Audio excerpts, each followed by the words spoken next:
Everybody is the same and everybody is different.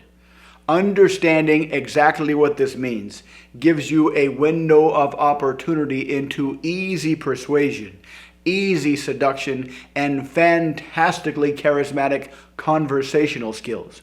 So, what does this mean? On the one hand, we are all the same because we are all programmed with some very basic instinctive desires. We need to stay alive, so we all like to eat food. We all need to reproduce, or our species needs to reproduce, so we have been programmed with an instinct that craves reproductive success, relationships, sexual intimacy, emotional intimacy.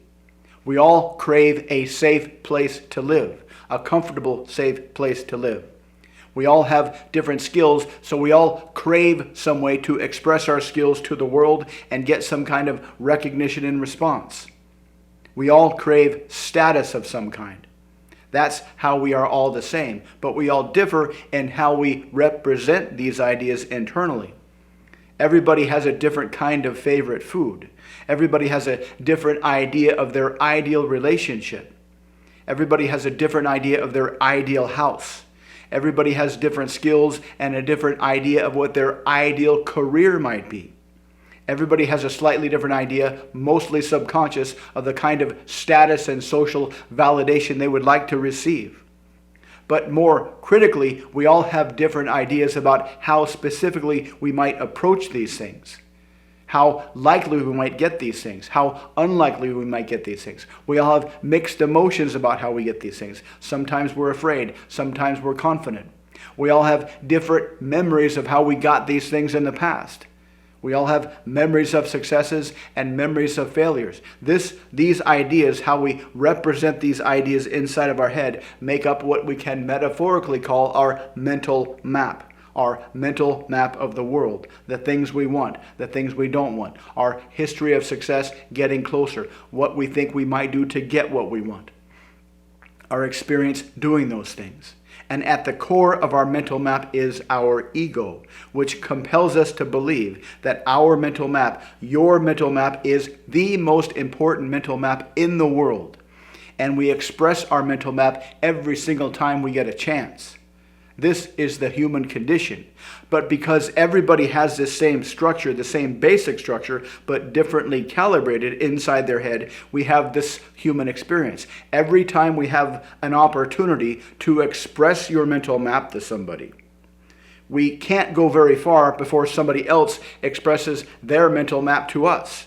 And so you have these conversations, my mental map, my mental map, my mental map, my mental map. So if you go through the world leading with your mental map, if you try to persuade people leading with your mental map, if you try to seduce people leading with your mental map, even if you try to make friends with people leading with your mental map, it has a low probability success rate.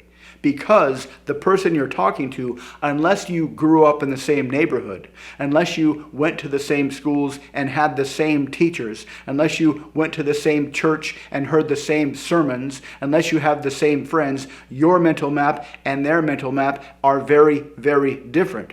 This is why sales and seductions is thought by most people to be a numbers game, to keep asserting your mental map on people until you find somebody that you have enough overlap with that you click. That's why sales and seduction and making friends is a low probability game, and it involves what seems to be a lot of rejection. It's not really rejection, but it's just incompatible mental maps, because when you push with your ego, they automatically push back with their ego and their mental map. So what's the answer? What's the solution? The solution is very, very easy, very, very simple. And that is to stop leading with your mental map. Lead with their mental map. Ask questions about what's important to them. Let the conversation meander wherever it meanders. And when you find a nice thin vein going off into a fantastic ideal future, go on that. Ask questions about their dream house. Ask questions about their dream relationship. Expand that conversational theme.